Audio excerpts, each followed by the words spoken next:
from You Choose the Way. In today's video, I'm going to tell you about 8 ways to connect in with yourself. Before we dive into those 8 strategies though, I just want to tell you a little bit more about what connecting within even is and why you would even take the time to do it.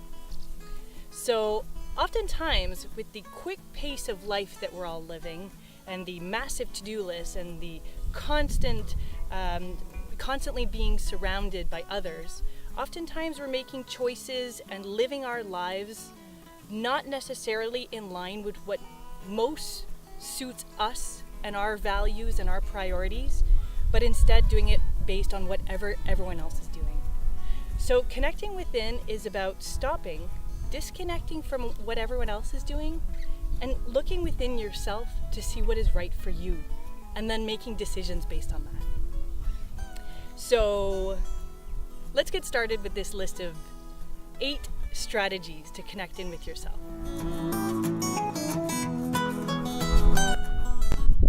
Number 1 is yoga. So yoga is all about connecting the mind, body, and soul. Oftentimes people think that yoga is about being really flexible or learning to bend your body in extreme positions. But I found through my years of practice that yoga is much more than that. By doing postures and breathing techniques and meditative exercises, you learn to really connect what is happening within your body, within your mind, within your soul, in a way that allows you to live your day-to-day more consciously. So by regularly taking the time to practice on the mat, little by little, you learn to be more present with what is happening in your body and be conscious of that. So if you've never given yoga a try, I would really recommend it as a really gentle entry point into learning to connect within.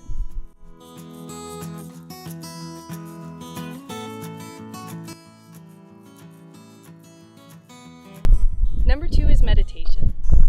So meditation is something that you can do with yoga, but you can also do it without ever even doing any yoga practice. And meditation is really just about stopping and spending some time with yourself, with your mind, and with what is. By regularly taking some time out of your day to just sit and just observe what happens in your mind, the thoughts that you repeatedly have, the feelings that exist within your body, and learning to just recognize them and accept them for what they are, you bring a certain awareness and consciousness to what happens within yourself so that you can then be making decisions more consciously and in tune with what is going on within you.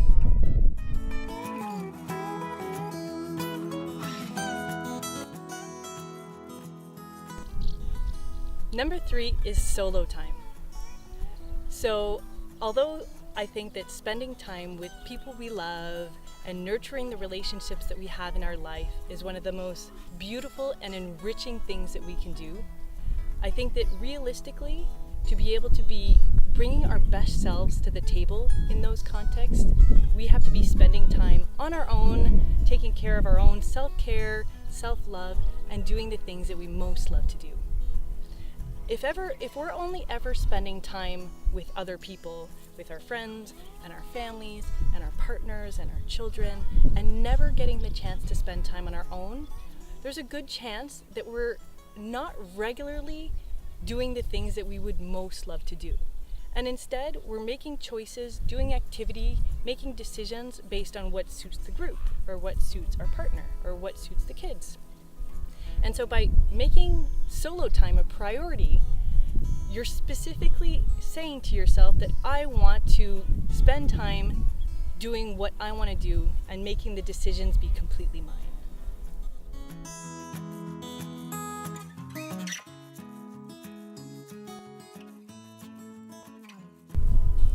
Number 4 is writing or journaling. So I think that writing and journaling is like a more proactive technique to meditation, really. It's a little bit more active because you're spending the time writing what you're feeling and thinking and what's going on inside of you. But basically you're doing the same type of thing. You're spending time just like bringing awareness and consciousness and just seeing what is happening within you. So this can be either through just kind of like mind dumping, or it could also be through writing prompts. So regularly having questions that you're sitting down with when you're writing to bring awareness to certain subjects or ideas or feelings that are existing within you. So this is something that you could do every morning or every few days, just ideally to, again, just hear what's happening inside of you.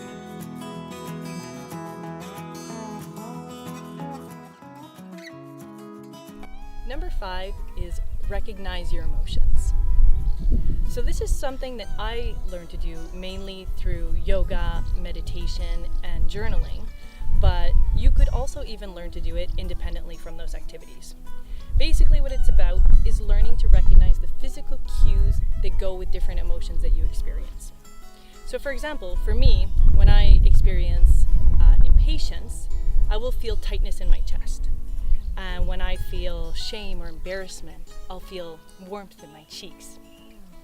So by learning to recognize these characteristics that I experience, these physical characteristics, when I experience certain emotions, then it becomes more easy for me to recognize the emotions when they arise within me in my day-to-day life. Oftentimes, emotions arise within us, and because we're living so quick and so unconsciously, they somehow take control of situations without us even knowing. But by learning to recognize your feelings when they arise, you give yourself a better chance of being able to stop, recognize the emotion has arisen, and then decide consciously how you're going to react to that.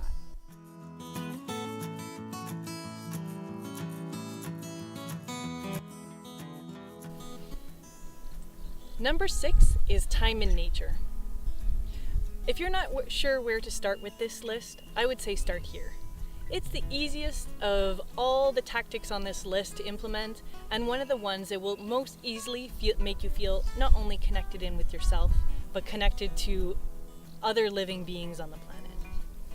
Get out and work in the garden, go for a stroll in the park, go hiking or camping, or just go sit amongst some trees and some flowers and some animals somewhere. It's crazy how easily you can feel connected in with yourself and then appreciating the moment that you're living when you're in the company of nature.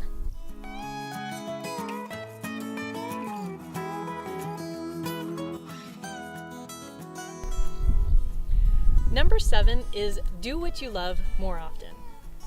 Most of us live super busy lives, filled with massive to-do lists. We have tons of commitments, and the thing that most easily falls to the bottom of our priority list are the things that we love to do. But it's a shame because these are the exact things that most easily make us feel like ourselves. So for me, one of these things that comes to mind is salsa dancing. It's a type of thing that I love to do, and it makes me feel so much like myself. And yet when I get busy, when things get really hectic, when I'm really stressed out, it's one of the first things that falls off my schedule because I just don't make it a priority. But I've noticed that if I make sure that salsa dancing stays on my priority list, even when I'm most busy, then I most easily keep feeling right within myself.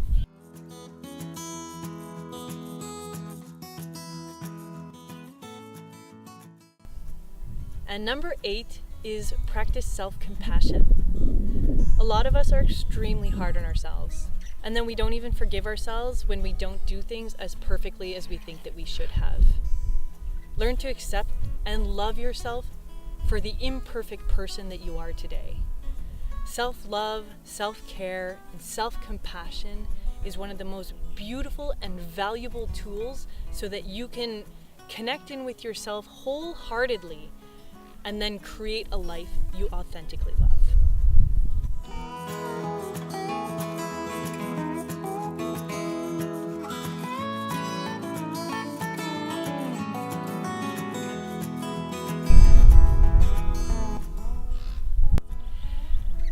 So thanks for tuning into this video. I'd love to hear from you and to know which of these tactics you tried out and most loved.